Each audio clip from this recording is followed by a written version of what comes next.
चलांगे CG शिक्षा में आपका स्वागत करता हूं। हम देख रहे हैं कक्षा 12वीं रसायन विज्ञान का 15 इकाई, जिसका नाम है आपको बहुलक। और बहुलक में हम लोग जो भी आपका इंपॉर्टेंट टॉपिक है उसमें से बहुत सारा टॉपिक क्लियर कर चुके हैं। वहीं से आपका क्वेश्चन आता है, लगभग उससे बाहर का क्वेश्चन नहीं आता है। भाई ज़्यादातर आपको कुछ व्यापारिक महत्व के पॉलीथीन पूछ देगा, है ना। जैसे पॉलीथीन क्या है, कितने प्रकार के होते हैं, निम्न घनत्व का पॉलीथीन क्या है, उच्च घनत्व का पॉलीथीन क्या है, ऐसा ही क्वेश्चन आता है। और जितना भी क्वेश्चन है हम लोग वो पढ़ते आ रहे हैं। आगे इसमें हम लोग और कुछ महत्व के हमारे यहाँ पर पॉलीथीन है, व्यापारिक महत्व के से रिलेटेड जो भी यहाँ पर बहुलक है वो हम लोग पढ़ने वाले हैं। इससे पहले वाले टॉपिक में हम लोग योगात्मक जो भी बहुलक होता है उसके अंतर्गत आने वाले विभिन्न प्रकार के व्यापारिक महत्व के क्या देखे थे, बहुलक देखे थे। अभी हम दूसरा देखेंगे संघनन बहुलक। और आप पहले पढ़ चुके हैं कंडेंसेशन पॉलीमर क्या होता है। तो संघनन बहुलक वह बहुलक होता है जिसमें एकलक जब आपस में मिल करके बहुलक बनाते हैं तो उस दौरान जल के अणु का, अमोनिया के अणु का या अन्य अणु का क्या होता है, जब विलोपन हो जाता है तो उस स्थिति में जो बहुलक बनता है उसे संघनन बहुलक, और यह प्रक्रिया संघनन बहुलीकरण कहलाता है। ठीक है, परिभाषा हम पहले पढ़ चुके हैं। और संघनन बहुलक के अंतर्गत एक नंबर दिया है ए, पॉलीएस्टर। एक क्या दिया है हमारा, पॉलीएस्टर। अगर हम पॉलीएस्टर की बात करें तो पॉलीएस्टर क्या होता है, तो वे बोल सकते हैं कार्बनिक यौगिक जिसमें आपका C डबल बॉन्ड O और O हम लोग बोल सकते हैं एस्टर समूह जिसमें क्या होता है आपका उपस्थित रहता है, वही आपका क्या कहलाता है, पॉलीएस्टर कहलाता है। मतलब वे यौगिक जिसमें C डबल O अर्थात C डबल O एस्टर इसको बोलते हैं, समूह अगर क्या हो उपस्थित हो तो उसी को हम लोग क्या बोलते हैं, पॉलीएस्टर कहते हैं। मान लो क्वेश्चन कर देता है तो आप लिख सकते हैं पॉलीएस्टर क्या होता है। तो वे यौगिक, वे कार्बनिक यौगिक जिसमें C डबल O समूह क्या हो उपस्थित हो, वही आपका क्या कहलाता है, पॉलीएस्टर कहलाता है, पॉलीएस्टर कहते हैं। और इसके अंतर्गत हमको फिर कुछ आपके जो परीक्षक के दृष्टिकोण से महत्वपूर्ण है ऐसे कुछ टॉपिक हैं वो हम लोग क्या करने वाले हैं, देखने वाले हैं। जिसमें पहला आपका टॉपिक दिया है वो दिया है टेरिलीन। ठीक है, टेरिलीन या इसी को डेक्रॉन बोलते हैं, दोनों टाइप से आपको क्वेश्चन कर सकते हैं। टेरिलीन क्या होता है, डेक्रॉन क्या होता है, तो हमको उसी को क्या करना है, अभी देखना है किस प्रकार से है, कैसा है, उसको हम लोग क्या करेंगे, देखेंगे। तो चलिए किसके पास चलते हैं, पहले टेरिलीन के पास। तो टेरिलीन क्या होता है, तो उसको हम लोग सबसे पहले तो क्या करते हैं, बनाते हैं कि टेरिलीन होता क्या है। तो ये हम लोग उदाहरण ले लेते हैं और इसमें हम लोग लेते हैं एथिलीन ग्लाइकॉल। एथिलीन ग्लाइकॉल का फार्मूला क्या होता है भाई, यहाँ पर अगर हम क्या करें OH कर दें, फिर यहाँ पर CH2 कर दें, यहाँ पर CH2 करें और यहाँ पर क्या करें, OH करें, तो इतना को बोलते हैं एथिलीन। नीचे को क्या बोलते हैं, यहाँ पर एथाइलिन बोलते हैं। ठीक है, या एथिलीन बोल सकते हैं आप। तो एथिलीन ग्लाइकॉल बोलते हैं इसका नाम, है ना, एथाइलिन, और इसको बोलते हैं ग्लाइकॉल। तो एथाइलिन ग्लाइकॉल ले लेते हैं, इसके बहुत सारा मात्रा लेंगे क्योंकि हम लोग बहुलीकरण करा रहे हैं। फिर लेते हैं टरथैलिक अम्ल। टरथैलिक अम्ल का फार्मूला होता है आपका, यहाँ से आप लिख सकते हैं इसको, ये होता है आपका H डबल O, ये हो जाता है C, और इसको हम लोग क्या कर देते हैं, बेंजीन से जोड़ देते हैं, ये इस प्रकार से C। और चाहेंगे तो आप इधर डबल बॉन्ड O और ऐसा OH कर सकते हैं। सेम आप इसमें भी क्या कर सकते हैं, आसानी से कर सकते हैं, किया जा सकता है। ठीक है, तो ये C डबल बॉन्ड क्या हो जाता है O, और ये हो जाता है आपका OH। इस तरीक़ा से इसका नाम क्या होता है, टरथैलिक अम्ल, है ना, टरथैलिक एसिड लिख सकते हैं। ये टरथैलिक अम्ल होता है और ये हमारा क्या होता है, हमारा एथिलीन ग्लाइकॉल होता है। जब दोनों का क्या किया जाता है, बहुत सारे मात्रा लेकर के जब क्या किया जाता है, संघनन कराया जाता है। कुछ उत्प्रेरक है हमारा, जैसे हमारा एक उत्प्रेरक दिया है CH3 C डबल O, और ये कोष्टक बंद करके हमारा दिया है 2Zn, या हम लोग बोल सकते हैं यहाँ पर Sb2O3 ये दिया है की उपस्थिति में जब क्या किया जाता है, इनको संघनन कराया जाता है। तो उस स्थिति में इसमें से क्या होता है आपका यहाँ से एक आपका OH और यहाँ से आपका क्या हो जाता है, आपका H, यहाँ से NH2 के रूप में क्या हो जाता है, आपका बाहर निकल जाता है। तो इधर क्या बचेगा आपका, इधर आपका बच जाता है CH2, क्योंकि OH अगले किसी के साथ निकल जाएगा, फिर हो जाएगा आपका CH2, ये हो गया। इधर क्या बचा है भाई हमारा, ये बचा है O, C double bond O हो जाता है। इधर हम बेंजीन लगा देते हैं इस प्रकार से, तो ये हमारा बेंजीन हो गया। और इधर आपका क्या बचेगा C डबल बॉन्ड O और ये हो जाता है आपका O, ठीक है, C डबल बॉन्ड O और इसको हम लोग क्या बोलेंगे, इसको बोलते हैं O। और इस तरीक़े से क्या हो जाता है आपका एक यौगिक क्या हो जाता है प्राप्त हो जाता है। यही यौगिक क्या कहलाता है आपका टेरेलिन कहलाता है। इसी को हम लोग क्या बोलते हैं भाई टेरेलिन के नाम से जानते हैं, टेरेलिन कहा जाता है। ये हो गया टेरेलिन कहा जाता है। तो ये टेरेलिन क्या हो जाता है आपको प्राप्त हो जाता है। तो हम क्या करते हैं जब एथिलीन ग्लाइकॉल लेते हैं और एथिलीन ग्लाइकॉल लेने के पश्चात उसको टरथेलिक अम्ल जो होता है उसके साथ अगर हम क्या करते हैं जिंक एसीटेट या आपका स्टेनस ऑक्साइड की उपस्थिति में जब क्या कर देते हैं उसको संघनन करा देते हैं, बहुलीकरण करा देते हैं, तो उस स्थिति में क्या होता है हमको ये टेरेलिन क्या हो जाता है प्राप्त हो जाता है। तो इस तरीके से टेरेलिन क्या किया जाता है प्राप्त किया जाता है। और ये आपका परीक्षा के दृष्टिकोण से क्या है आपका इम्पोर्टेंट है, जो आपको क्या कर सकता है क्वेश्चन कर सकता है। तो ये हो गया हमारा टेरेलिन का बनना, इतना ही आपको करना है। बाकी गुण और उपयोग तो आपको करना ही पड़ेगा। ज़्यादातर उपयोग क्वेश्चन करता है एक बनाने की विधि, जैसे ही हम लोग बनाने की विधि कर दिए है ना और टेरेलिन बना लिए। वही चीज़ दिया गया है कि इसमें एथिलीन ग्लाइकॉल को टरथेलिक अम्ल के साथ अगर हम क्या करते हैं, कुछ टेम्परेचर भी दिया है, टेम्परेचर आप लिख सकते हैं 400 कितना दिया है हमारा 20 से लेकर के 400 कितना दिया है आपका 60 केल्विन ताप पर इनकी उपस्थिति में या उत्प्रेरक की उपस्थिति में गर्म करते हैं तो वहाँ से क्या हो जाता है टेरेलिन क्या हो जाता है प्राप्त हो जाता है। और इस तरीके से टेरेलिन बनाया जाता है। यहाँ पर क्या होता है एथिलीन ग्लाइकॉल और ये टरथेलिक अम्ल जो होता है ये आपका मोनोमर होता है। मोनोमर क्या होता है मतलब एकलक होता है। और ये आपका क्या होता है पॉलीमर होता है। ये हमारा क्या होता है पॉलीमर, जिसको हम लोग बहुलक कहते हैं, ये हमारा एकलक होता है। तो इस तरीक़े से आप टेरेलिन या डेक्रान क्या कर सकते हैं बना सकते हैं। देखते हैं इसका गुण क्या होता है, उसको हम लोग पहले देखते हैं। तो यहाँ पर आपका गुण और क्या दिया गया है उपयोग दिया गया है। जैसे टेरेलिन जो होता है एक प्रबल तंतु बनाता है और टेरेलिन मजबूत फाइबरों का निर्माण करता है। टेरेलिन फाइबर्स का उपयोग वस्त्र उद्योग में किया जाता है। टेरिकॉट का जो कपड़ा बोलते हैं है ना, तो वस्त्र उद्योग में इसका उपयोग किया जाता है। ये छूने पर गर्म प्रतीक होता है आपको है ना, छुएंगे तो गर्म प्रतीक होता है। और कम नमी शोषित करता है, मतलब पानी को कम सोखता है बोल सकते हैं। कम तनन क्षमता पाई जाती है, इनमें ज़्यादा तन्यता का गुण नहीं पाई जाती है ना। और ये नम अथवा शुष्क होने पर भी अपनी आकृति धारण करके रखती है, मतलब इसमें चेंज नहीं होती है, वो जैसा पहले था वैसे ही बाद में रहता है। अपनी क्रीज बनाए रखती है, मतलब ये चेंज नहीं होती है। ये आसानी से घुल जाती है ना। कीड़े मकोड़े इन्हें नष्ट नहीं कर पाती हैं, मजबूत होने की वजह से कीड़े मकोड़े इसको नष्ट नहीं कर पाई जाती हैं। और इन्हीं विशिष्ट गुणों के कारण ये वस्त्र उद्योग में अत्यंत लोकप्रिय है, मतलब इसका वस्त्र उद्योग में बहुत ज़्यादा क्या की जाती है उपयोग की जाती है। इसे अन्य फाइबर्स जैसे ऊन कॉटन के साथ भी क्या की जाती है मिश्रित करके टेरीवुल या टेरिकॉट बनाई जाती है। मतलब प्योर टेरेलिन जो है वो प्योर हम लोग करते हैं, वो प्योर टेरेलिन नहीं रहता है, उसमें हम क्या करते हैं टेरीवुल या टेरिकॉट बनाने के लिए उसमें क्या की जाती है ऊन या कॉटन मिला दी जाती है। मतलब जो टेरेलिन होता है उसमें ऊन या कॉटन जब मिला दी जाती है तो वही आपको टेरीवुल या टेरिकॉट जो कपड़ा होता है उसके रूप में प्राप्त होती है।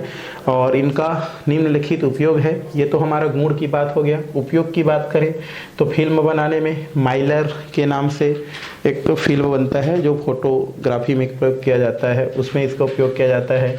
मैग्नेटिक टेप बनाते हैं भाई, उसमें इसका उपयोग किया जाता है। उसके लिए जमे खाद्य पदार्थों को पैकिंग में, जो पदार्थ जम जाता है ऐसे पदार्थों को पैकिंग करने में इसका प्रयोग किया जाता है। नावों के जो पाल बनाते हैं, बेल्ट बनाते हैं, उनमें इसका प्रयोग किया जाता है ना। उसके अलावा डेक्रान और टेफ्लॉन ट्यूब का उपयोग हृदय के बाईपास सर्जरी में रुधिर वाहिनियों के रूप में होता है। रुधिर वाहिनियाँ बनाया जाता है जब हार्ट का क्या किया जाता है बाईपास सर्जरी किया जाता है, तो उसमें बाईपास सर्जरी के लिए रुधिर वाहिनियाँ बनाया जाता है। ठीक है, तो इस तरीक़े से इसका जो उपयोग है उसको लिखा जा सकता है। ज़्यादातर क्वेश्चन आपको जो है बनाने की विधि और उपयोग को क्या किया जाता है पूछा जाता है, तो उसको आपको क्या करना है देखना है। साथ में आपको गुण भी पढ़ लेना है। गुण हम वैसे ही बताएंगे जैसे दिया गया है भाई। ठीक है, तो ये इस तरीका, तो ये हो गया हमारा जो है पहला टेरेलिन। चलिए इसी में एक सेकेंड नंबर है हमारा, वो है हमारा ग्लिप्टल। ये हम लोग देखेंगे ग्लिप्टल क्या है। ग्लिप्टल, ये ग्लिप्टल भी आपको क्या कर सकता है क्वेश्चन कर सकता है। तो इसको हम लोग को क्या देखना है अभी देखना है ग्लिप्टल। ग्लिप्टल कैसे बनता है, किस प्रकार बनता है, तो अभी हम जस्ट बनाए हैं उसी टाइप का है। इसके लिए भी हम क्या लेते हैं, एथिलीन ग्लाइकॉल लेते हैं। ये हो जाता है CH2, ये हो जाता है CH2 और ये हो जाता है आपका OH। इसका हम लोग बहुत सारे मात्रा लेते हैं और इसको हम लोग थैलिक अम्ल के साथ क्रिया कराते हैं। पहले वाला हमारा जो क्या था, हमारा टरथैलिक था। इस बार आपको क्या करना है, थैलिक अम्ल लेना है। और थैलिक अम्ल ये इस प्रकार से हम क्या कर सकते हैं, लिख सकते हैं COO और ये हमारा हो जाता है H। तो यहाँ पर आप क्या कर सकते हैं, इसको यहाँ से बना सकते हैं, बनाया जा सकता है। तो ये हम लोग क्या कर देते हैं, पहले तो बेंजीन बना देते हैं और ये COOH हो जाता है। इसी प्रकार COOH ये हमारा क्या होता है, हमारा थैलिक अम्ल होता है। इसका नाम क्या है भाई, हमारा थैलिक अम्ल होता है। अब ये जो थैलिक अम्ल होता है उसको अगर हम क्या करते हैं, एथिलीन ग्लाइकॉल के साथ क्या कर देते हैं, क्रिया करा देते हैं। ठीक है, तो एथिलीन क्या होता है हमारा, ये ग्लाइकॉल होता है।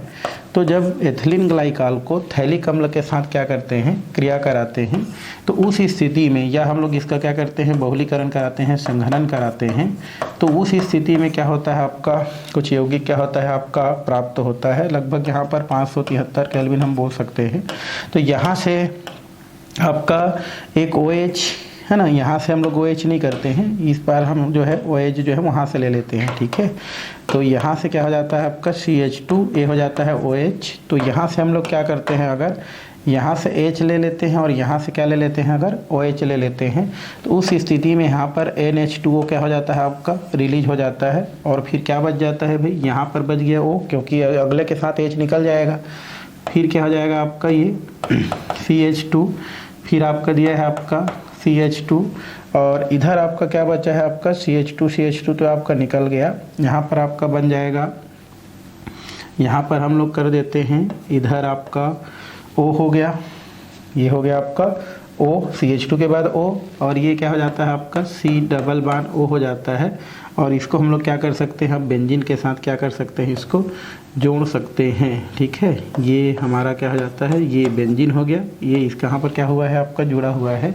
और इधर भी हम C+O इस प्रकार से O हो जाता है और यहाँ पर से OH निकल गए हैं, तो हम डायरेक्ट कर सकते हैं। इस तरीक़ा से हमको क्या होता है, यौगिक जो प्राप्त होता है, इसको ही हम क्या बोलते हैं, ग्लिप्टल कहा जाता है या ग्लिप्टल कहते हैं। तो जब हम क्या करते हैं, एथिलीन जो ग्लाइकॉल होता है उसको थैलिक अम्ल के साथ जब क्या करते हैं, क्रिया कराते हैं, तो उस स्थिति में H2O क्या हो जाता है, बाहर निकल जाता है और हमको क्या प्राप्त हो जाता है, ग्लिप्टल जो है प्राप्त हो जाता है। तो इस तरीक़ा से क्या किया जाता है, आपका ग्लिप्टल प्राप्त किया जाता है।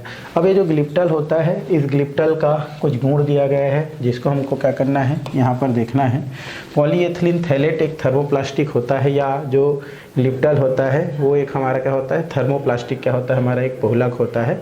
और ये उपयुक्त विलायक में विलय है। इसका विलयन आपका वाष्पित होकर के दृढ़ तथा अलिचिली फिल्म बनाता है और इसका उपयोग निम्नलिखित है। पहला इसमें दिया है, इसका उपयोग पेंट हो गया, वार्निश हो गया, एनेमल हो गया आदि के रूप में क्या किया जाता है, इसका उपयोग क्या किया जाता है, आपका उपयोग किया जाता है।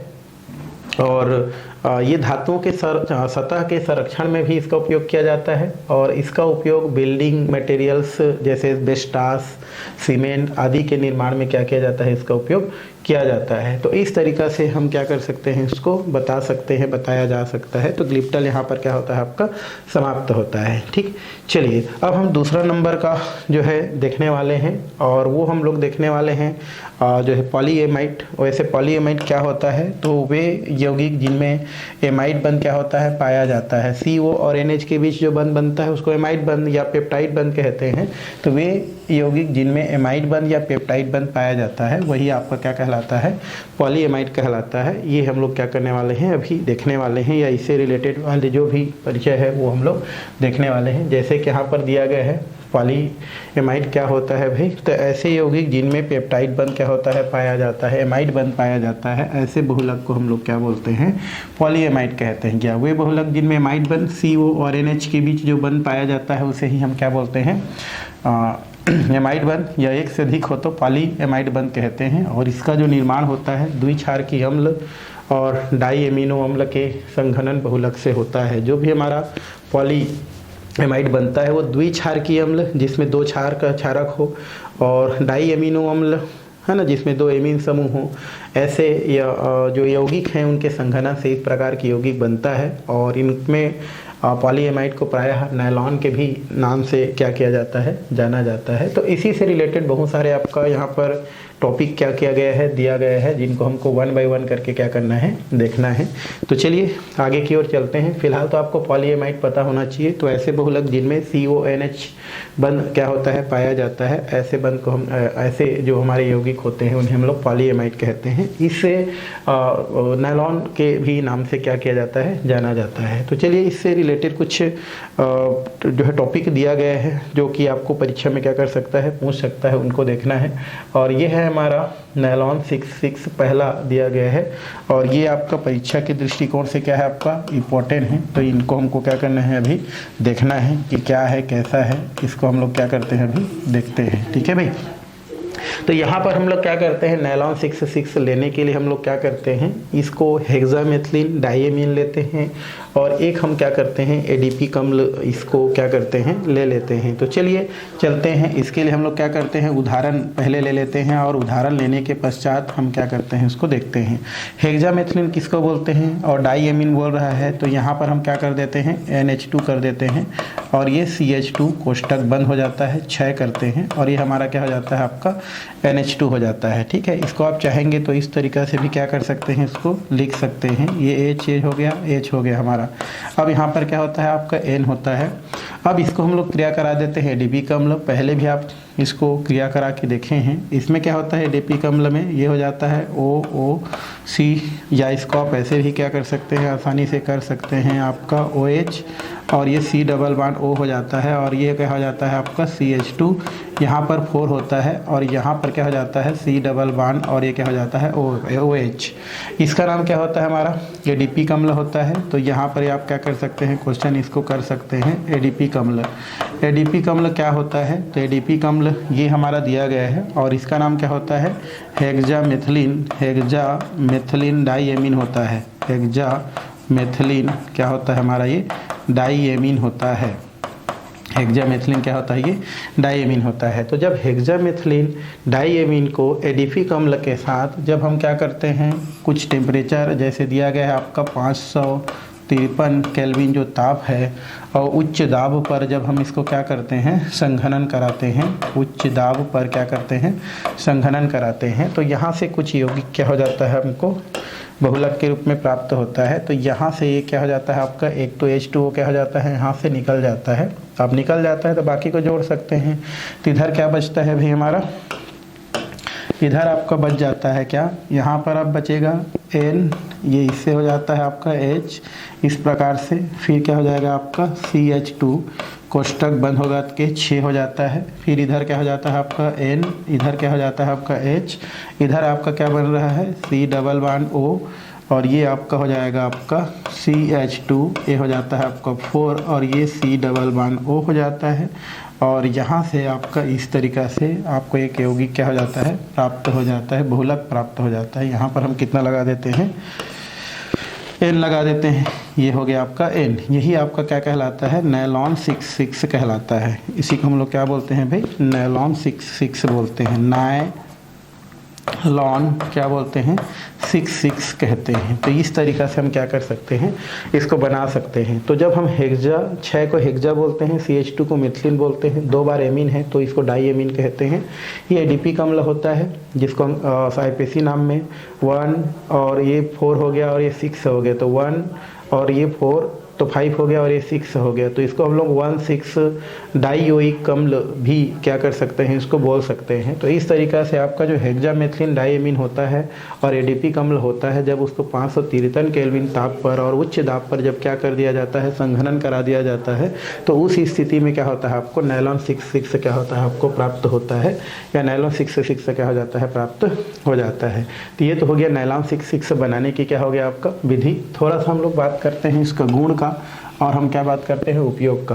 तो नायलॉन जो 66 होता है वो उच्च क्रिस्टली युक्त क्या होता है, हमारे एक यौगिक होता है। इनकी जो तन्य क्षमता होता है, दृढ़ता होता है, प्रत्यास्थता भी होता है, ये बहुत ज़्यादा होता है।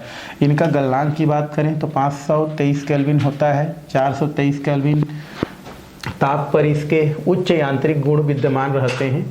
यह अधिकांशतः सामान्य विलायकों में अविलेय होता है और यह केवल फिनॉल हो गया, क्रिसॉल हो गया और फार्मिक अम्ल हो गया, उसमें क्या होता है आपका विलेय होता है। और यह एक थर्मोप्लास्टिक बहुलक है और ये गलित अवस्था में फाइबर में ढाला जा सकता है और इनका उपयोग कुछ दिया गया है। पहला, ब्रशों के सूख बनाने में, जो ब्रश होते हैं जिससे हमारा दांत साफ होता है, या और कई प्रकार के ब्रश होते हैं उनके सूख बनाने में क्या किया जाता है, उपयोग किया जाता है।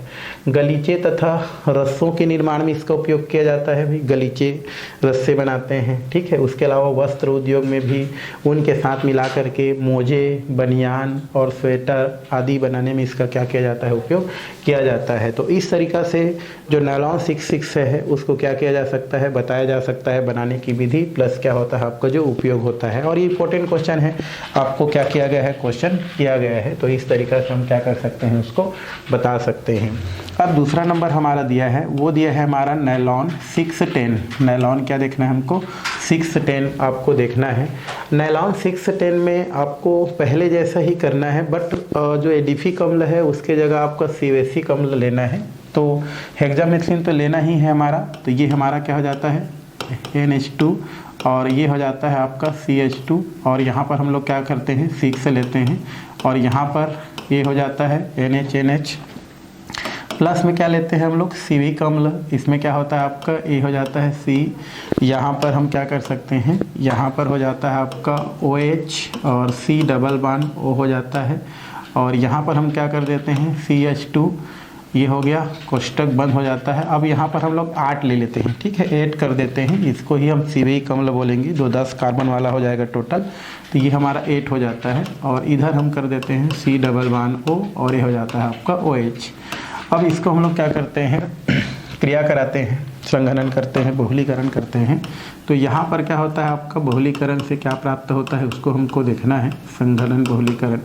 बहुलीकरण से जब देखते हैं तो यहाँ से आपको क्या प्राप्त हो जाता है भाई, यहाँ से कुछ मॉलिक्यूल्स बाहर निकल जाता है। जैसे यहाँ से हम क्या कर सकते हैं, ये हम NH2 क्या कर सकते हैं, रख सकते हैं, इसका बहुत सारा मात्रा N ले लेते हैं, इसका बहुत सारा मात्रा N ले लेते हैं। अब यहाँ से आपका क्या हो गया, H2O निकल गए, सेम यहाँ से निकलेगा तो क्या बनेगा हमारा, ये हो जाएगा आपका NH, ठीक है, NH हो गया। इधर आपका क्या हो जाएगा CH2, कोष्टक बंद हो जाएगा, 6 हो जाएगा। फिर आपका क्या हो जाएगा NH हो गया और इधर आपका क्या बचा है आपका C डबल बॉन्ड O बचा है। फिर कोष्टक में क्या है आपका CH2 और ये आपका 8 है और इधर क्या हो जाता है C डबल बॉन्ड O और ये इस प्रकार से एक यौगिक क्या हो जाता है, प्राप्त हो जाता है। यही आपका क्या कहलाता है, नायलॉन, नायलॉन है ना, 610 कहलाता है, क्योंकि एक 6 कार्बन वाला है और एक 10 कार्बन वाला है। देखो R तो 10 कार्बन और इसमें 6 कार्बन है, इस वजह से इसको नायलॉन 610 कहा जाता है। इसका नाम क्या होता है भाई हमारा, हेक्सामेथिलीन, हेक्सामेथिलीन डाइएमीन बोलते हैं। क्या बोलते हैं इसको, हेक्सामेथिलीन डाइएमीन कहा जाता है। तो ये हेक्सामेथिलीन डाइएमीन होता है और इसका नाम क्या होता है, सिवेसिक अम्ल। कौन सा, सिवेसिक अम्ल होता है। तो इस तरीक़ा से हेक्सामेथिलीन डाइएमीन और सिवेसिक अम्ल क्या करता है, जब बहुलीकरण करके जो है, जब बहुलीकरण करता है एकलक आपस में मिलता है, उसमें जल के अणु निकल जाता है और एक नायलॉन 610 आपको दे जाता है। यही आपका क्या कहलाता है, नायलॉन 610 कहलाता है, जो उसको इस तरीक़ा से क्या किया जा सकता है, बनाया जा सकता है। उपयोग और गुण की बात करें तो इसके गुण और उपयोग जो होता है वो नायलॉन 66 जो अभी पढ़े हैं उनके ही समान होता है, तो अलग से और कुछ करने की ज़रूरत नहीं है। तो इस तरीक़ा से आप जो पॉलीएस्टर है जिसमें आपका एमाइड बंद बनता है, उससे रिलेटेड जो बातें हैं हम उसको क्या कर सकते हैं, बता सकते हैं, बताया जा सकता है। तो ये पॉलीएस्टर का 2 टॉपिक क्या होता है आपका ख़त्म होता है। अब हम चलते हैं नायलॉन 6 के पास। ये थोड़ा सा आपका जटिल है, तो इसको आगे हमको क्या करना है, पढ़ाई करना है, किस प्रकार से होता है, कैसे होता है, इसको हम लोग क्या करेंगे, देखेंगे। तो चलिए चलते हैं।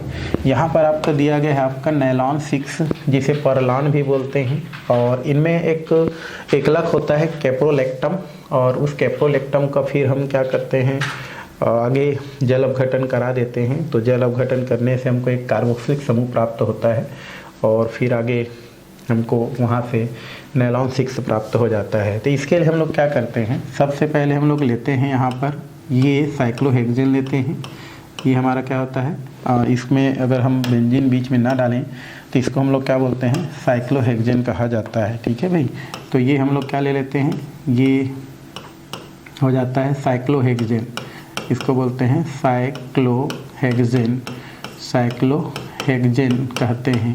अब इस साइक्लोहेक्सेन का जब हम क्या कर देते हैं, ऑक्सीकरण कर देते हैं। ऑक्सीकरण मतलब समझ गए होंगे, ऑक्सीकरण मतलब होता है ऑक्सीजन का जुड़ना, तो ये हम यहाँ पर ऑक्सीकरण करते हैं तो ऑक्सीजन जाके क्या हो जाता है आपका, इस प्रकार से जुड़ जाता है, डबल बॉन्ड वो हो जाता है। इसको हम लोग साइक्लोहेक्सेनोन बोलते हैं, साइक्लोहेक्सेनोन, हेक्सेनोन कहा जाता है, साइक्लोहेक्सेनोन कहते हैं। अब ये जो साइक्लोहेक्सेनोन होता है इसका हम आगे क्या करते हैं, NH2OH, इसको एमीन हाइड्रोक्साइड बोल सकते हैं। इसके साथ जब क्रिया कराते हैं उस स्थिति में एक H2O निकल जाता है, यहाँ से हम लोग H2 पकड़ लेते हैं और यहाँ पर O पकड़ लेते हैं, तो यहाँ से क्या हो जाता है आपका H2O निकल जाता है और NOH जाके वहाँ पर क्या हो जाता है आपका, जुड़ जाता है। ठीक है, ये हमारा क्या हो जाता है आपका NOH, वहाँ पर जाके जुड़ गया। ठीक है, तो इसको हम लोग यहाँ पर इस प्रकार से क्या कर सकते हैं, बना सकते हैं। ये बेंजीन हो गया और ये आपका बेंजीन हो गया इस प्रकार से, और यहाँ पर क्या जुड़ जाता है आपका N और OH जुड़ जाएगा भाई। ठीक है,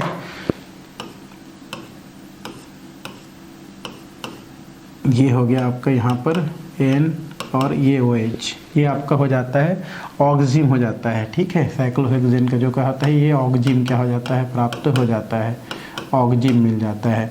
अब इसका पुनर्विन्यास कर देते हैं थोड़ा सा, पुनर्विन्यास जिसको बोलते हैं, पुनर्विन्यास जब करते हैं ना तो ये जो वो होता है आर्थो पोजीशन पर चला जाता है।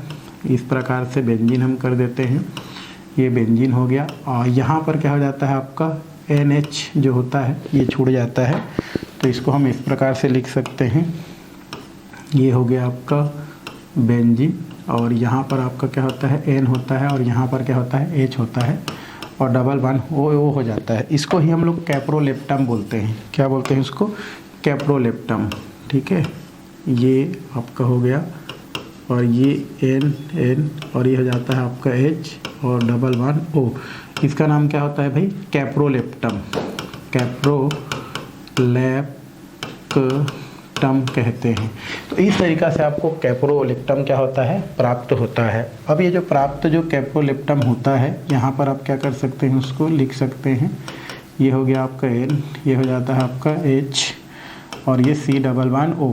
अब इसका हम क्या करते हैं, जल अपघटन करा देते हैं H2O, तो उस स्थिति में क्या होता है, हमारे एक यौगिक प्राप्त होता है, ये हमारा टूटता है H प्लस आयन और OH माइनस आयन। आप चाहेंगे तो क्या कर सकते हैं, उसको तोड़ सकते हैं, तो ये हो जाता है H प्लस और OH क्या होता है आपका माइनस, ये टूट जाता है ना।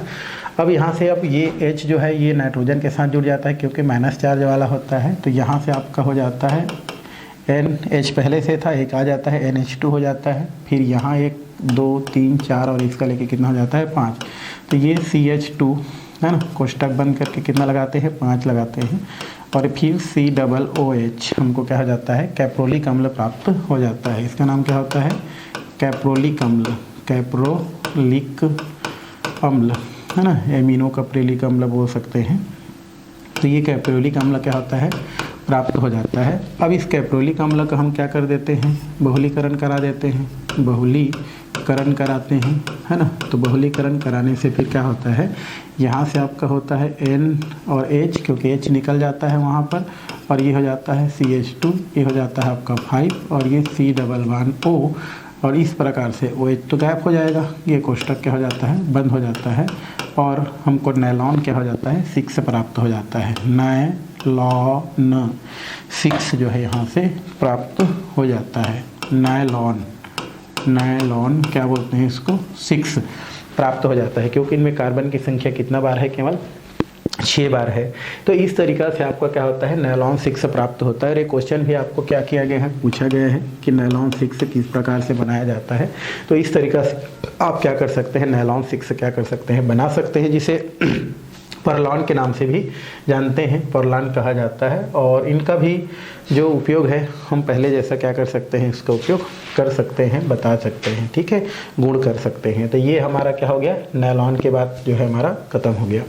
अब ये हमारा फॉर्मेल्डिहाइड, जिसको हम लोग रेजिन भी बोलते हैं या फॉर्मेल्डिहाइड रेजिन, ये जो बहुलक के इस वर्ग में बहुलक जैसे बेकेलाइट, इसको बोलते हैं हमारा bakelite, melanin, formaldehyde, urea, formaldehyde आदि क्या किया जाता है, इससे बनाया जाता है।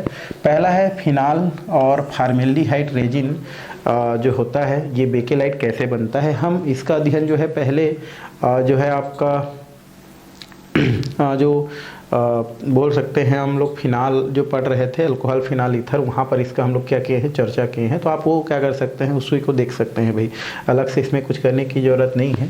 वैसे आप चाहेंगे तो क्या कर सकते हैं, बना सकते हैं, बनाया जा सकता है कि इसमें सबसे पहले क्या होता है हमारा, ये फिनॉल लिया जाता है।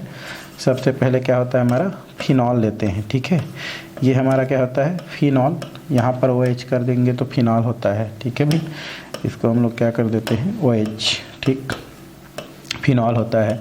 जब इसको हम फॉर्मेल्डिहाइड के साथ क्या कर देते हैं, क्रिया करा देते हैं, ये हमारा फॉर्मेल्डिहाइड होता है। तो यहाँ से आपका 2 यौगिक क्या होता है हमारा प्राप्त हो जाता है। ये हमारा जुड़ने वाला जो समूह होता है, आपको पता है कि ये इलेक्ट्रॉन खींच लेगा तो इसमें माइनस चार्ज और इसमें क्या होता है, प्लस चार्ज आता है। तो यहाँ पर जो भी प्लस चार्ज वाला होता है इलेक्ट्रोफिलिक होता है, तो कहाँ पर जुड़ता है, ये हमारा यहाँ पर CH2 और OH के रूप में जुड़ जाता है। क्यों जुड़ता है भाई, क्योंकि आप देख रहे हो ये C यहाँ पर क्या होता है हमारा, ये अगर हम बात करें तो HC डबल बांड O और ये क्या है, H है, इलेक्ट्रॉन खींच लिया तो कौन सा चार्ज है, माइनस, इसमें प्लस चार्ज। प्लस चार्ज वाला क्या होता है, इलेक्ट्रोफिलिक होता है। तो ये देखो CH2 होता है, तो यहाँ पर आके CH2 हो जाता है, इसके साथ एक ऑक्सीजन जुड़ा है और जहाँ से जुड़ता है एक हाइड्रोजन रिप्लेस करता है, तो ये हमारा क्या हो जाता है, H हो जाता है।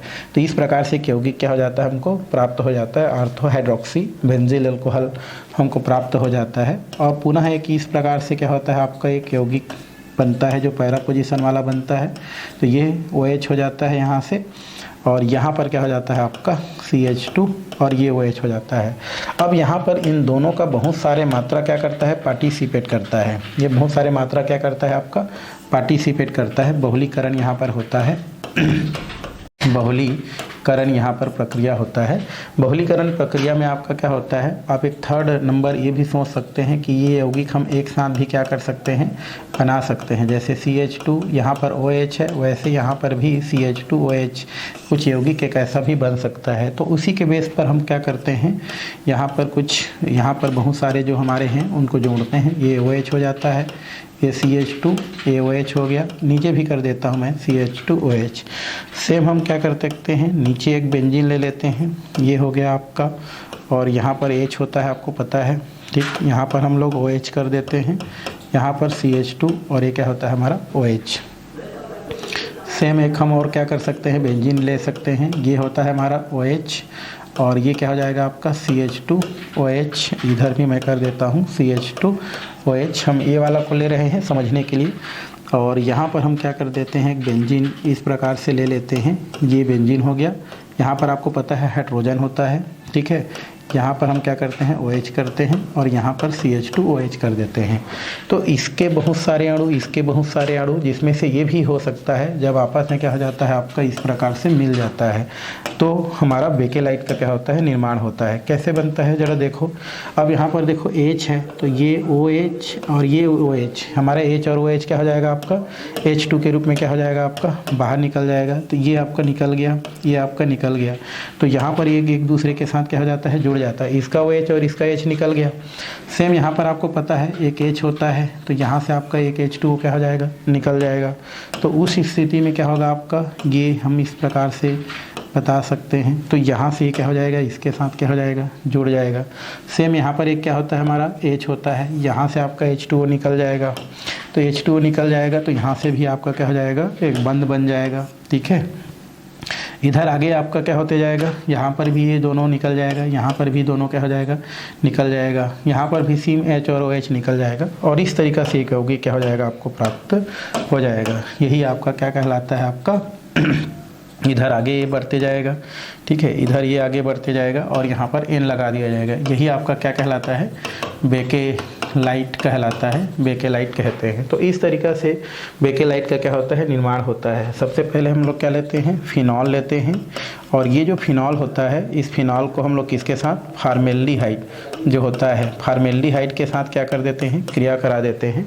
तो आपको ऑर्थो हाइड्रोक्सी बेंजील अल्कोहल और पैरा हाइड्रोक्सी बेंजील अल्कोहल प्राप्त होता है, जिनके आपस में दोहलीकरण करने से आपको बेकेलाइट क्या होता है, प्राप्त होता है। तो इस तरीक़ा से बेकेलाइट क्या किया जा सकता है, प्राप्त किया जा सकता है। इनके गुण और उपयोग दिया गया है हमारा कि मृदु बेकेलाइट निम्न बहुलीकरण मात्रा का प्रयोग वार्निश तथा लिंकर में इसका प्रयोग किया जाता है। बहुलीकरण की मात्रा अधिक होने पर ये बहुत ज़्यादा कठोर होता है और बेकेलाइट प्राप्त होता है, जिसका प्रयोग कंघे बोल सकते हैं, कॉम्ब बोलते हैं, फाउंटेन पेन, सोनोग्राफी जो रिकॉर्डर होता है, कंप्यूटर डिस्क होता है, बर्तन के जो हैंडल होता है, विद्युत उपकरण होता है, अन्य कई उत्पादों में इसका क्या किया जाता है, उपयोग किया जाता है। उसके अलावा सल्फोनीकृत बेकेलाइट का प्रयोग विनिमय रेजिन के रूप में किया जाता है, और फिनाल फार्मेल्डिहाइड रेजिन का प्रयोग स्टील रोलिंग पेपर मिलों में गियर व्हील निर्माण में इसका उपयोग किया जाता है। तो इस तरीक़ा से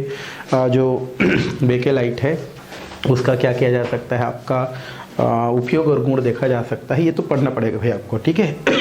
आगे हमको देखना है मेलानिन फार्मेल्डिहाइड रेजिन। थोड़ा सा हम लोग क्या करते हैं, इसके बारे में चर्चा करते हैं, क्या है कैसा है उसको। सबसे पहले हम लोग क्या करते हैं, मेलानिन ले लेते हैं। मेलानिन क्या होता है हमारा, तो ये आपका इस तरीक़ा से आप बना सकते हैं इसके। ये हमारा एन होता है, उसके बाद हमारा ये भी हमारा एन होता है, ये भी हमारा क्या होता है, एन होता है, और यहाँ पर क्या जुड़ा रहता है आपका NH2, इधर आपका क्या जुड़ा रहता है NH2, और इधर आपका क्या जुड़ा रहता है NH2।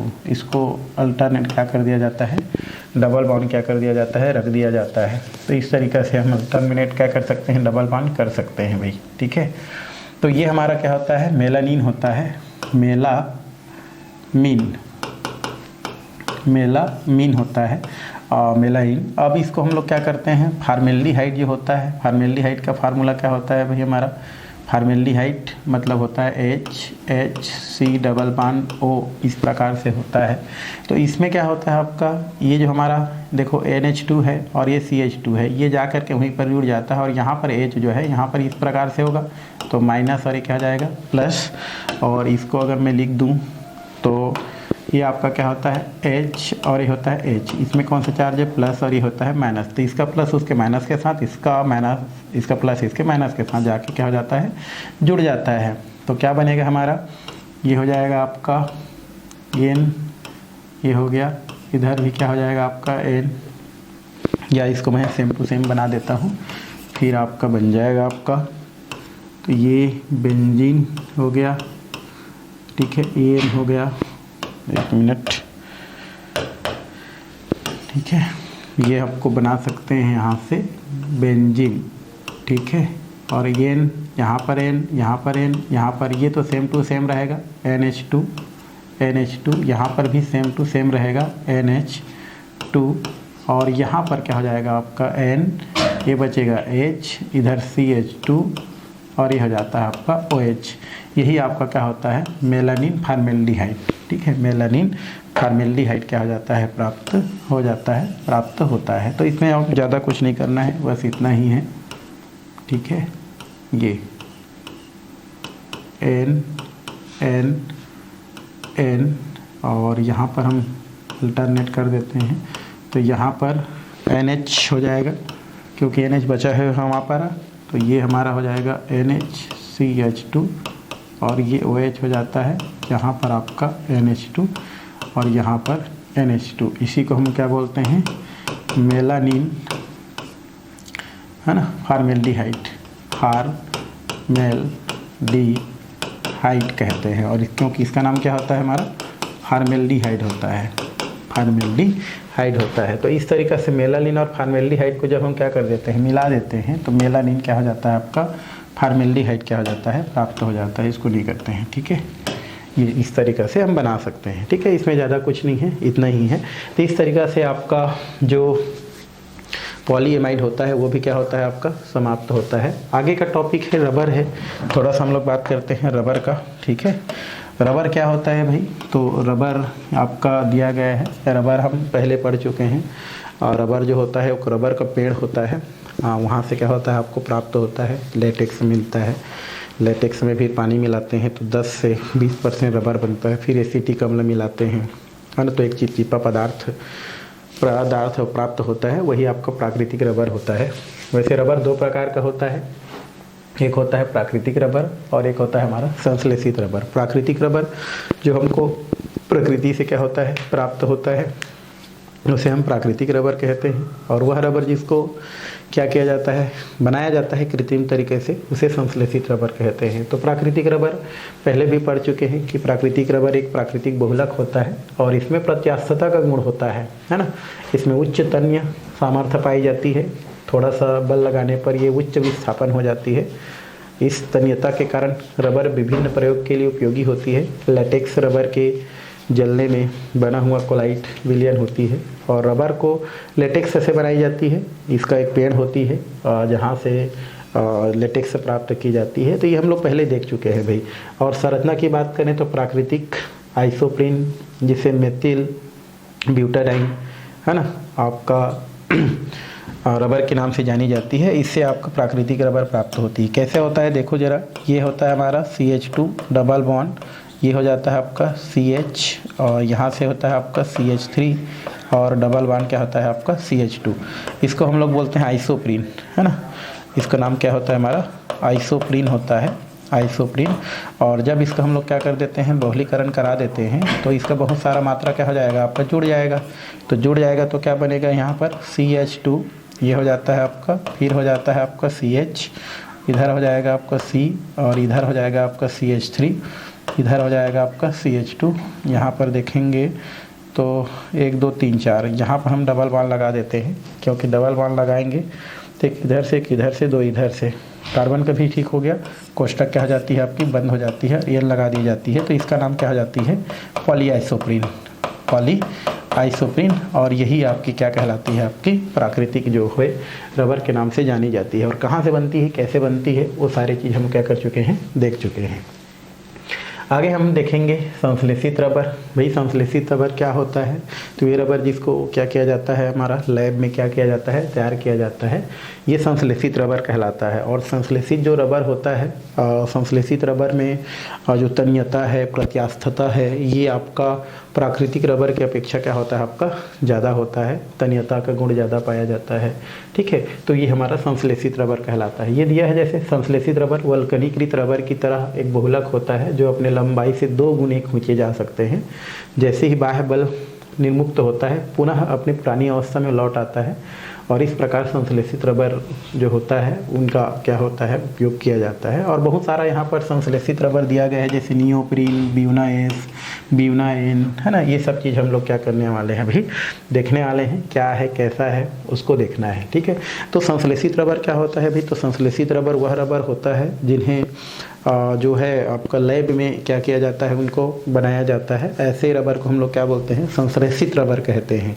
और इस रबर की जो तन्यता है प्रत्यास्थता है ना, ये मजबूती जोपन है वो आपका प्राकृतिक रबर की अपेक्षा क्या होता है आपका ज़्यादा होता है, तो उसको हम लोग देखने वाले हैं। यहाँ पर कुछ आपका संश्लेषित रबर दिया गया है जो आपको क्वेश्चन के तौर पर क्या कर सकता है पूछा जा सकता है। और इसमें पहला दिया है नियोप्रीन संश्लेषित रबर। नियोप्रीन संश्लेषित रबर क्या होता है, तो ये हमारा जैसे आइसोप्रीन होता है ना वैसे ही आपका क्या होता है आपका नियोप्रीन होता है। जैसे आइसोप्रीन में हमने क्या किया था अभी just CH2 double bond CH, फिर क्या लिखा था हमारे CH3 और ये हमारा था CH2 डबल बॉन्ड। इसका नाम क्या था हमारा आइसोप्रीन था। ये क्या था हमारा आइसोप्रीन जो कि प्राकृतिक रबर है। जब इसका हम लोग बहुत सारा मात्रा लेके क्या करते हैं इसका बहुलीकरण कराते हैं, बहुलीकरण कराते हैं, तो ये क्या हो जाता है आपका, ये हो जाता है CH2 और यहाँ पर क्या हो जाता है CH डबल बॉन्ड C और इधर कर देते हैं CH3 सिंगल बॉन्ड CH2, कोष्टक क्या हो जाता है आपका बंद हो जाता है, N लगा देते हैं, तो ये इसका नाम क्या हो जाता है हमारा पॉलीआइसोप्रीन, पॉलीआइसोप्रीन हो जाता है ना। उसी प्रकार हमारा क्या होता है, नियोप्रीन होता है। नियोप्रीन के लिए क्या करते हैं, CH2 डबल बॉन्ड CH, यहाँ पर आपका क्या करते हैं Cl, और ये डबल बॉन्ड क्या हो जाता है CH2। ठीक है, अब इसका हम लोग क्या करते हैं, जब बहुलीकरण करा देते हैं। ठीक है, बहुलीकरण जब करा दिया जाता है तो करना कुछ नहीं है, यहाँ पर आपका CH2 हो जाता है, CH हो जाता है डबल बॉन्ड C, और ये हो जाता है Cl, और ये CH2 कोष्टक क्या हो जाता है आपका बंद हो जाता है, और यहाँ पर क्या लगाते हैं, ये लगा देते हैं। इसका नाम होता है हमारा क्लोरोप्रीन, है ना। क्लोरो लिखा है मतलब क्लोरोप्रीन होता है ये, और ये हमारा क्या हो जाता है, हमारा पॉलीक्लोरोप्रीन, है ना, या इसी को नियोप्रीन के नाम से जानते हैं। क्या बोलते हैं इसका नाम, नियोप्रीन। तो सरल है, इसमें कुछ नहीं है, एक संश्लेषित रबर होता है। तो इस तरीक़ा से हम क्या करते हैं, जब क्लोरोप्रीन ले लेते हैं, ये हमारा क्लोरोप्रीन होता है। आईपीसी नाम आपका अलग होगा, इधर से करेंगे तो 1 2 3, और ये कितना हो जाएगा आपका 4 हो जाएगा, 2 क्लोरो, है ना, और 1 3 लिख सकते हैं आप। आईपीसी नाम में क्या हो जाएगा इसका नाम, 2 क्लोरो। 2 में क्या है, क्लोरो है। उसके बाद टोटल कार्बन कितना है हमारा, 4 है, तो ब्यूट बोलते हैं। उसके बाद आपका कौन से नंबर में, 1 नंबर में और 3 नंबर में आपका क्या है, डाइईन है। तो इस तरीक़ा से आप बना सकते हैं, 2 क्लोरो ब्यूट 1 3 डाइईन, ये हमारा होता है। तो इस तरीक़ा से क्लोरोप्रीन से क्या प्राप्त हो जाता है आपका, नियोप्रीन प्राप्त हो जाता है। और ये भी क्वेश्चन है जो आपको पूछ सकता है। तो ये हमारा क्लोरोप्रीन हो गया, जिसको हम लोग एकलक बोलते हैं, और ये हमारा होता है नियोप्रीन या पॉलीक्लोरोप्रीन बोल सकते हैं, जो कि एक क्या होता है आपका बहुलक होता है। तो इस तरीक़ा से हम क्या कर सकते हैं, इसको बता सकते हैं, बताया जा सकता है। और ये जो नाम दिया है वो पहला वाला दिया है, आपको लिखना कौन सा है, दूसरा वाला। तो इस तरीक़ा से आप नियोप्रीन को क्या कर सकते हैं, बता सकते हैं, बताया जा सकता है। और नियोप्रीन के कुछ गुण या उपयोग दिया गया है। नियोप्रीन प्राकृतिक रबर से स्थायित्वता में श्रेष्ठ होता है, मजबूती में श्रेष्ठ होता है, प्रत्यास्थता और सुदृढ़ता काफ़ी ज़्यादा होता है। यह तेल, गैसोलीन, अन्य विलायकों के प्रति प्रतिरोधक होता है, मतलब इनका कोई उस पर असर नहीं होता है। इनका उपयोग है घंटियाँ, गैस्केट, हौज, जूते की एड़ी, स्टॉपर आदि बनाने में इसका प्रयोग किया जाता है। पेट्रोल हो गया, तेल हो गया, अन्य विलायकों के संग्रहण में इसका कंटेनरों के रूप में उपयोग किया जाता है। गोताखोर जो होते हैं, जो पानी के अंदर जाते हैं, उनका सूट बनाया जाता है, पेंट बनाते हैं, आसंजक आदि बहुत सारे पदार्थों में इनका क्या किया जाता है, उपयोग किया जाता है। और ये आपको क्वेश्चन के तौर पर पूछ सकता है भाई। तो ये हो गया हमारा कौन सा, नियोप्रीन। अब देखते हैं ब्यूना एस, और एक होता है ब्यूना एन। तो पहले किसके पास चलते हैं हम लोग, ब्यूना है ना, न्यूना नहीं है, ये ब्यूना है ना। ब्यूना एस या इसी को बोलते हैं स्टाराइन ब्यूटाडाइन रबर। इसको हमको क्या करना है, क्रिया कराना है, कैसा है, क्या है, उसको हम लोग को क्या करना है, अभी देखना है। तो ये स्टायरिन दिया गया है आपका, और स्टायरिन आप पहले भी क्या कर चुके हैं, पढ़ चुके हैं।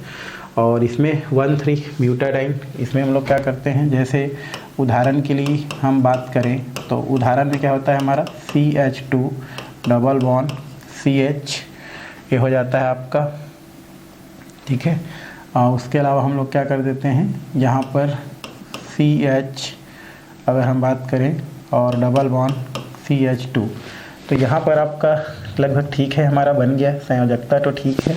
तो इसका हम लोग नाम दे देते हैं। नाम क्या होता है भाई इसका, ये हो जाता है 1 2 3 और ये हो जाता है 4।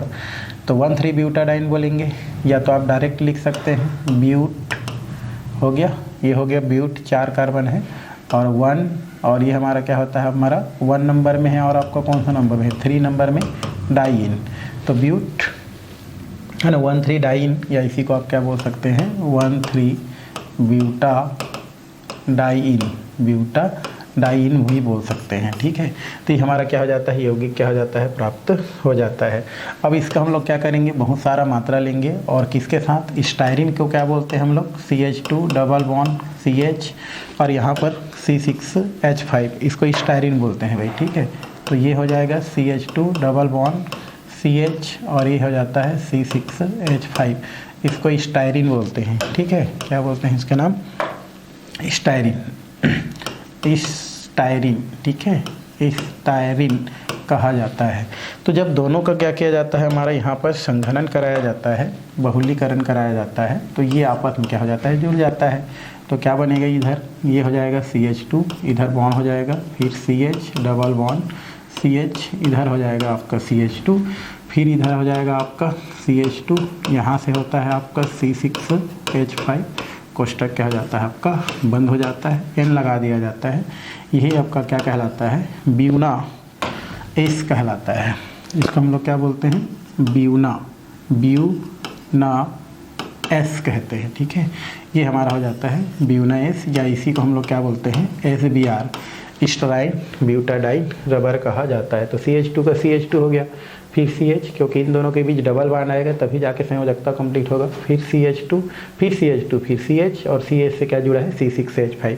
यही हमारा क्या होता है, स्टेराइड ब्यूटाडाइन रबर होता है। तो इस तरीके से इसको बनाया जा सकता है। ये क्वेश्चन पूछा भी गया है, कई बार हो गया, क्वेश्चन रिपीट करते रहता है, तो आपको भी क्वेश्चन इस साल पूछ सकता है, ठीक है।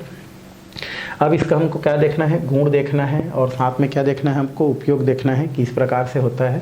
तो इसके गुण प्राकृतिक रबर से मिलते जुलते हैं, और इनकी तनन शक्ति प्राकृतिक रबर से थोड़ी सी क्या होती है, कम होती है। और इसका उपयोग स्वचालित जो वाहन होता है ना, जैसे गाड़ी मोटर ये सब, उनका टायर ट्यूब, रबर सोल, जुराफें, है ना, बेल्ट, केबल, विद्युत रोधन जो पदार्थ होता है, ऐसे पदार्थों के निर्माण में, यांत्रिक रबर बनाने में इसका क्या किया जाता है, उपयोग किया जाता है। तो इस तरीक़ा से ब्यूना जो क्या होता है आपका एस है, उसको क्या किया जा सकता है, बताया जा सकता है। क्वेश्चन आता है, पूछ सकता है आपको, ठीक है भाई।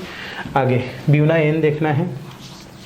ब्यूना एन उससे थोड़ा सा आपका अंतर है, लेना तो वही है ब्यूटाडाइन जो हम लोग जस्ट अभी क्या किए थे, देखे थे। तो उदाहरण के लिए आपको ज़्यादा नहीं है, वही लेना है, ठीक है, सरल है आपका। तो ये हो जाता है CH2 डबल बॉन्ड CH, यहाँ पर हम लोग क्या कर देते हैं, पहला देखिए जरा, तो ये हमारा CH2 था, तो ये 2 हो गया, इधर 2 2 4 कार्बन, ठीक है। तो इस तरीक़ा से आप क्या कर सकते हैं, इसको ले सकते हैं। ये हो जाता है CH और डबल बॉन्ड CH2, इसका नाम क्या हो जाएगा, फिर बहुत सारा लेंगे तो 1,3 ब्यूटाडाइन, 1,3 क्या हो जाता है आपका ब्यूटाडाइन, ब्यूटाडाइन ये होता है हमारा। अब इसका बहुत सारा मात्रा लेके जब इसको हम लोग क्या करते हैं, ये हो जाता है CH2 डबल बॉन्ड CH, और यहाँ पर CN लगाना है, बस कुछ नहीं है। इसका N ले लो और फिर क्या कर दो, इसको जोड़ दो। सोडियम धातु की उपस्थिति में Na, सोडियम धातु कहते हैं इसको, तो इनकी उपस्थिति में जब क्या कर देते हैं, इसको जोड़ देते हैं, तो क्या बनेगा यहाँ से CH2 CH double bond CH CH2 CH2, ये हो जाता है आपका CH, इधर हो जाएगा आपका CN, कोष्टक बंद, और ये हो जाता है N।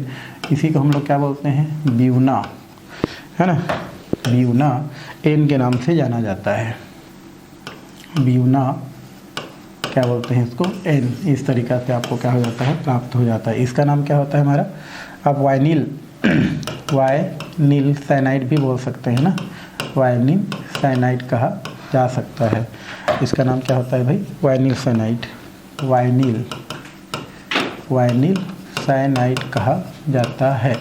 तो इस तरीक़ा से जब 1,3 ब्यूटाडाइन है ना को वाइनिल साइनाइड के साथ क्या किया जाता है, बहुलीकरण कराया जाता है सोडियम धातु की उपस्थिति में, तो ब्यूना एन क्या हो जाता है, प्राप्त हो जाता है। और इनका भी उपयोग वैसा ही होता है जैसा कि क्या होता है आपका ब्यूना एस का होता है। तो इस तरीक़ा से इसको हम क्या कर सकते हैं, बना सकते हैं। इसको GRA जनरल पर्पस रबर के भी नाम से क्या किया जाता है, इसको जाना जाता है। तो दोनों क्या होते हैं हमारे, इंपॉर्टेंट है, आपको क्या कर सकता है, ये क्वेश्चन कर सकता है।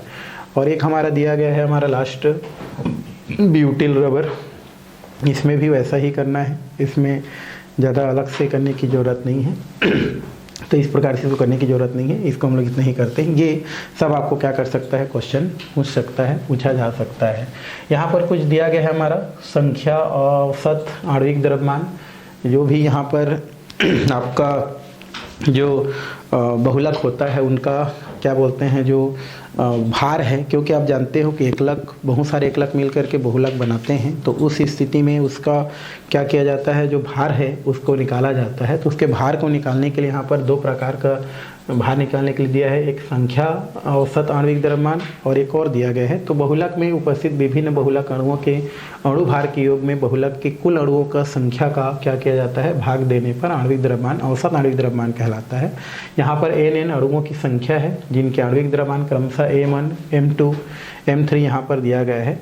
तो यहाँ पर संख्या औसत आणविक द्रव्यमान जिसको mn से दर्शाया जाता है, तो बहुलक के नमूनों का जो कुल भार होता है वो बहुलक के अणुओं की कुल संख्या को भाग देना रहता है। इसमें mn दिया है, ये हमारा क्या होता है, उसका अणु की संख्या होता है, ये उनका द्रव्यमान होता है, ये अणु की संख्या उनका द्रव्यमान, अणु की संख्या द्रव्यमान। तो बहुलक के नमूने का कुल भार मतलब जिसमें क्या हो, अणु की संख्या और द्रव्यमान हो, तो उनको हमको ऊपर में लेना है और नीचे हमको सिर्फ क्या लेना है, आपका अणुओं की संख्या को लेना है और उसके बाद उसको भाग दे देना है। तो उस स्थिति में आपको क्या प्राप्त हो जाएगा, संख्या औसत आणविक द्रव्यमान क्या हो जाएगा, प्राप्त हो जाएगा, जिसको शो करने के लिए इस प्रकार से क्या किया जाता है, इसको बताया जाता है या निकाला जाता है। तो इस तरीक़े से हम क्या कर सकते हैं, इसको बता सकते हैं। मतलब पहले हम लोग कुल जो हमारा बहुलक का कुल अणु भार होता है उसको रख देते हैं और कितने अणु उसमें पार्टिसिपेट कर रहे हैं उसको नीचे रख देते हैं। ठीक है, मान लो इसमें जो है 5 अणु भाग ले रहे हैं, तो 5 अणु का जो भी हमारा द्रव्यमान होगा, कुल भार होगा, उसको ऊपर, और उस अणु की संख्या कितना है, 5 है। तो इतना हम लोग क्या करते हैं, अगर हम भाग दे देते हैं तो वहाँ पर उसका क्या हो जाता है, आपका संख्या और औसत आणविक द्रव्यमान प्राप्त हो जाता है। इसी प्रकार भार औसत द्रव्यमान को भी हम क्या कर सकते हैं, ज्ञात कर सकते हैं। और ये आपका कुछ दिया गया है, इससे रिलेटेड आप क्वेश्चन कर सकते हैं। अभी तो पूछा नहीं गया है तो अलग से करने की ज़रूरत नहीं है भाई। ठीक है, और लास्ट है जैव बहुलक। ये आपको एक बार क्वेश्चन क्या कर सकता है, आपसे पूछ सकता है कि जैव बहुलक क्या होता है। इसको हमको क्या करना है, देखना है। जैव बहुलक क्या होता है भाई, तो प्राकृतिक रूप से पाए जाने वाले बहुलक क्या कहलाता है, जैव बहुलक कहलाता है।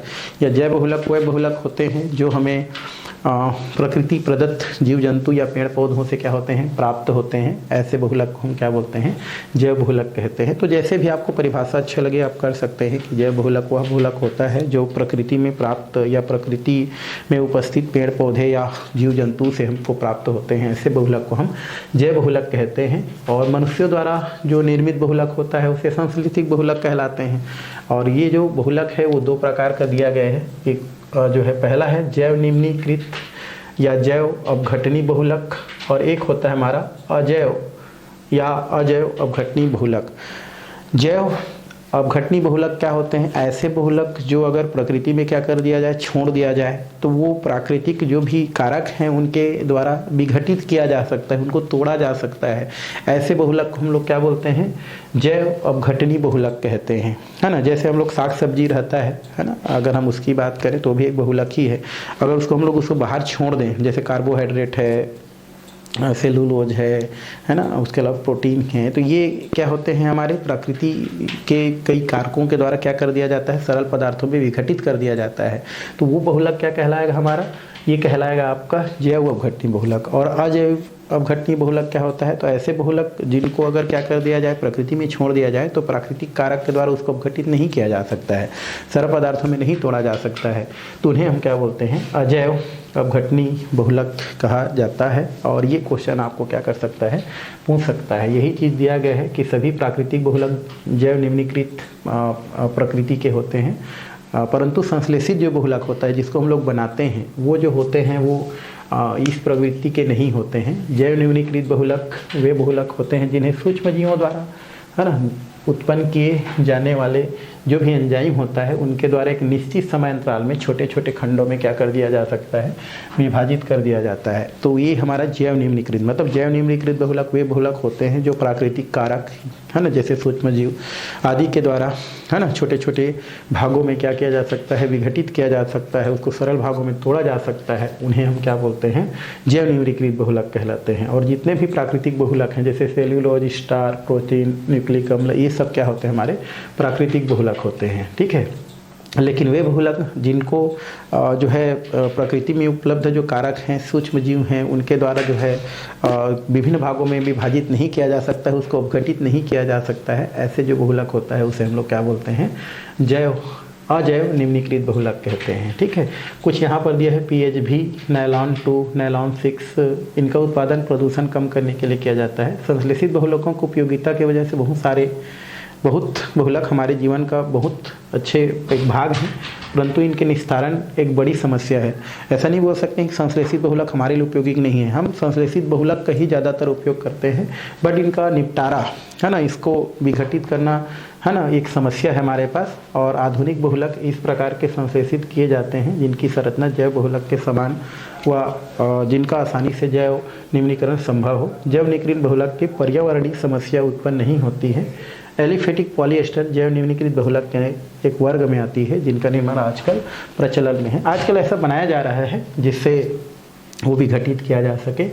और ये पॉलीहाइड्रोक्सी ब्यूटारेट को हम लोग जब क्या करते हैं आपस में मिला देते हैं तो आपका पीएच भी क्या हो जाता है, प्राप्त हो जाता है। जैसे यहाँ पर बोल सकते हैं पॉलीहाइड्रोक्सी ब्यूटारेट है ना, तो इसमें हम लोग बोल सकते हैं CH बोल सकते हैं हम लोग ब्यूटेनोइक अम्ल CH2 CH3 कर देते हैं और ये हो जाता है आपका OH है ना, यहाँ CH कर देता हूँ मैं और फिर आगे क्या हो जाता है हमारा CH2 और COOH, ये हमारा क्या होता है हमारा 1 2 3 और ये हो जाता है 4, 3 हाइड्रोक्सी बोलते हैं, 3 हाइड्रोक्सी ब्यूटेनोइक एसिड। ठीक है, और इसको हम लोग किसके साथ क्रिया करा देते हैं, बेंटेनोइक अम्ल के साथ, तो CH3 और ये हो जाता है आपका CH2 CHOH CH2 COOH। इसका नाम हो जाएगा आपका 1 2 3 4 और ये हो जाता है 5। इसका नाम भी क्या हो जाता है 3 हाइड्रोक्सी बट 5 कार्बन है तो पेंटेनोइक एसिड कहते हैं।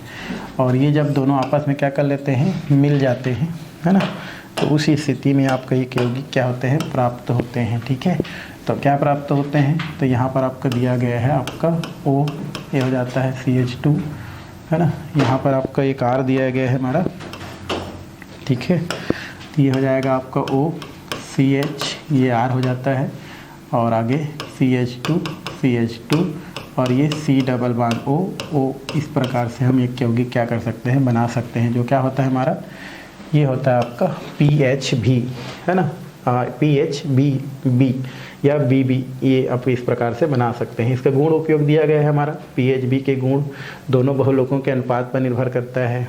ठीक है, इसका उपयोग विशेषता पैकिंग सामग्री, हड्डियों से संबंधित उपकरण के निर्माण में, नियंत्रित रूप से औषधि को मुक्त करने में किया जाता है। जब किसी औषधि को PHB भी कैप्सूल में बंद कर दिया जाता है तो यह केवल शरीर में बहुलक के विघटित होने पर मुक्त होती है। तो इस तरीक़े से इसको बताई जा सकती है। ठीक है, और पॉलीग्लाइकॉल ये हम लोग पहले पढ़ चुके हैं तो फिर से पढ़ने की ज़रूरत नहीं है। तो और एक होता है जैव निम्नीकृत बहुलक। तो मैं बताया कि वे बहुलक जो कि एक निश्चित समय अंतराल में जो भी हमारे प्राकृतिक कारक हैं, सूक्ष्म जीव हैं, उनके द्वारा घटित नहीं होते हैं, उन्हें हम क्या बोलते हैं, अजैव निम्नीकृत बहुलक कहते हैं। और इस बहुलक में जितने हमारे बोल सकते हैं आपके जो संश्लेषित बहुलक हैं उनको हम क्या कर सकते हैं, रख सकते हैं। जैसे PVC पॉलीवाइनिल क्लोराइड, HDP LDP है ना, HDPE होता है ये है ना, ये E और ये हमारा E, मतलब उच्च घनत्व के पॉलीथीन, निम्न घनत्व के पॉलीथीन, ये सब हमारे क्या होते हैं, अजैव निम्नीकृत बहुलक के अंतर्गत आते हैं।